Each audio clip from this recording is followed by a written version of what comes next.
Specialized units equipped with advanced technology and training execute high-risk operations to ensure community safety. International cooperation is crucial in combating the global reach of cartels, with law enforcement agencies collaborating with counterparts in Mexico and beyond. Reports began to emerge, citing a transcript of the call, which claimed that President Trump had taken a hardline stance. He allegedly accused Mexico of harboring bad hombres, a term he had used during his campaign to refer to criminals and drug traffickers. The conversation took a turn when Trump was reported to have suggested that the US military might intervene to take care of the problem, a statement that, if true, would represent a stark departure from traditional protocols of international conduct. You have a bunch of bad hombres down there. You aren't doing enough to stop them. I think your military is scared. Our military isn't, so I just might send them down to take care of it. Trump allegedly told the Mexican president. CNN had its own version of the conversation. You have some pretty tough hombres in Mexico that you may need help with. We are willing to help with that big league, but they have to be knocked out, and you have not done a good job knocking them out, Trump allegedly said. In Mexico, the response was a mixture of anger, anxiety, and national pride. The idea of American troops on Mexican soil was not just a diplomatic slap in the face, it was a historical wound reopened. Memories of past invasions and lost territories lingered in the nation's collective consciousness, and the words attributed to Trump were seen as an affront to Mexico's sovereignty and dignity. The Mexican government, caught between the need to assert its independence and the reality of its complex relationship with its powerful northern neighbor, issued a statement. The foreign ministry denied any threats had been made during the conversation, emphasizing that the reports did not correspond with reality and reaffirming the constructive nature of the dialogue. The assertions that you make about said conversation do not correspond to the reality of it, the statement said. The tone was constructive, and it was agreed by the presidents to continue working and that the teams will continue to meet frequently to construct an agreement that is positive for Mexico and for the United States. Despite these official reassurances, the story had taken on a life of its own. Mexican journalists like Dolia Estevez reported that Trump had not only humiliated Peña Nieto, but had also threatened economic repercussions, such as imposing import duties on Mexican goods to finance the border wall. These reports painted a picture of a US president willing to use economic leverage and military might to achieve his objectives, further stoking the flames of controversy. Well, in 2020, Trump would continue to toy with the idea of using direct force against cartels in Mexico. Surprisingly, this was exposed to the public by someone who was very close to the president, his Secretary of Defense, Mark Esper. Mark Esper, a name that may not have been a household term, stood as a sentinel at the helm of the United States defense in the intricate web of national security. Appointed as the 27th Secretary of Defense, Esper served from July 23,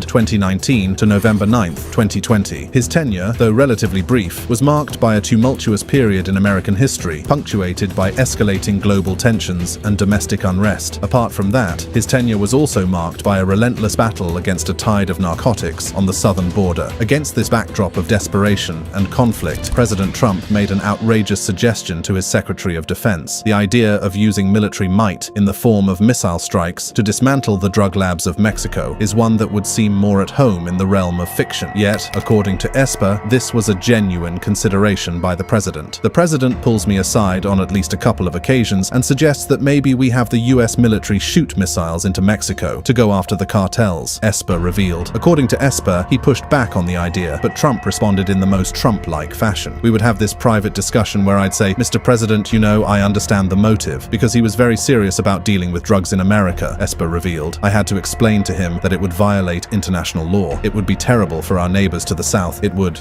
impact us in so many ways. After Esper politely pushed back, he said President Trump told him no one would know it was us. After Esper's revelations, Trump came out guns blazing, attacking his former cabinet member as weak and ineffective. In a written comment to the press, he said he didn't comment on the allegations, and having passed on confirming or disputing Esper's recollections, the former president instead mocked his second and last Secretary of Defense by calling him Yesper. Mark Esper was weak and totally ineffective, and because of it, I had to run the military. He was a lightweight and figurehead, and I realized it very early on. I fired Jesper because he was a Reno incapable of leading, and I had to run the military myself, Trump's statement read. Despite Trump's name-calling, it's difficult for him to hide the fact that he has made more terrible comments about Mexico and its people on numerous occasions. The story of Donald Trump's relationship with Mexico is a saga filled with tension, controversy, and a barrage of insults that began long before he descended the escalator of Trump Tower to announce his presidential candidacy. His weapon of choice, Twitter. He posted tweet after tweet going after Mexico and Mexicans on June 16, 2015, when Trump made his intentions clear, declaring his run for the president.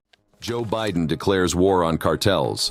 why 21 states are sending a letter calling on President Biden to classify Mexican drug cartels as terrorist organizations. That letter notes synthetic opioid deaths have killed more than 100,000 Americans over the last year.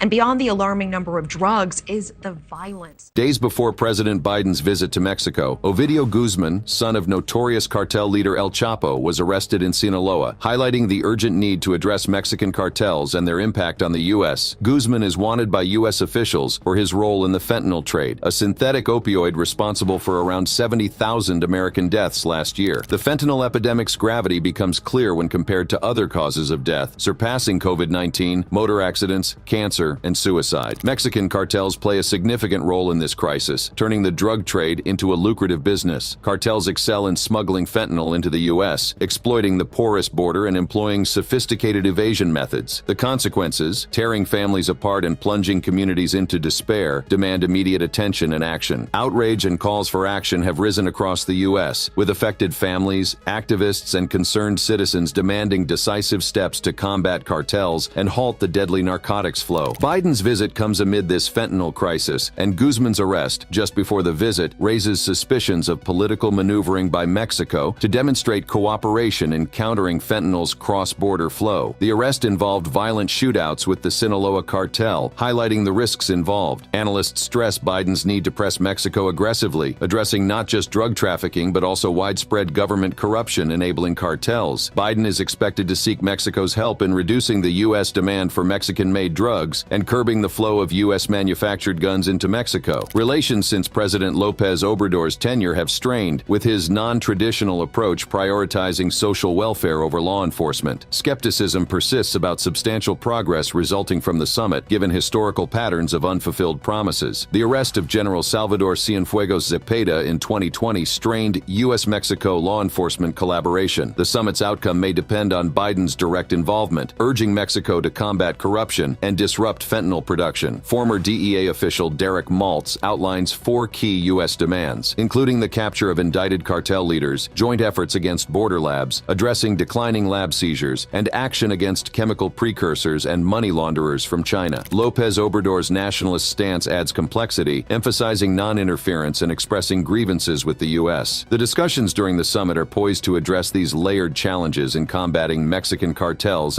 In collaboration with Mexico, the administration aims to dismantle the fentanyl supply chain and disrupt the operations of the Sinaloa cartel. A dedicated working group has been established to enhance coordination among Mexican federal entities for the investigation and arrest of individuals involved in fentanyl production and trafficking. While this increased commitment is not a formal deal, the ongoing effort requires sustained collaboration and shared dedication to achieving tangible results. The administration's comprehensive plan, forged in January through the cooperation of Presidents Biden and López Obrador, targets cartels involved in fentanyl production to disrupt the supply chain and prevent further harm. In tandem with combating fentanyl trafficking, the Biden administration is taking decisive action to address the illicit flow of firearms from the U.S. into Mexico, a factor contributing to violence and instability. Utilizing new authorities from the bipartisan Safer Communities Act, the Justice Department and the Bureau of Alcohol, Tobacco, Firearms and Explosives, ATF, are focusing on southbound firearms flows, aiming to trace and disrupt the illegal gun flow in collaboration with Mexican counterparts. Acknowledging the need for comprehensive solutions, the administration understands the importance of tracing the source of firearms to disrupt the illegal gun flow. By working closely with Mexican authorities, they aim to identify and block channels through which U.S.-made guns reach Mexican drug cartels. This dual approach underscores the administration's commitment to addressing the interconnected challenges of fentanyl and firearms trafficking. By targeting both supply chains, they aim to dismantle criminal networks, alleviate violence, and enhance the safety and security of both nations. The Biden administration's commitment to combat firearms trafficking is part of a broader strategy aimed at enhancing cooperation between the United States and Mexico.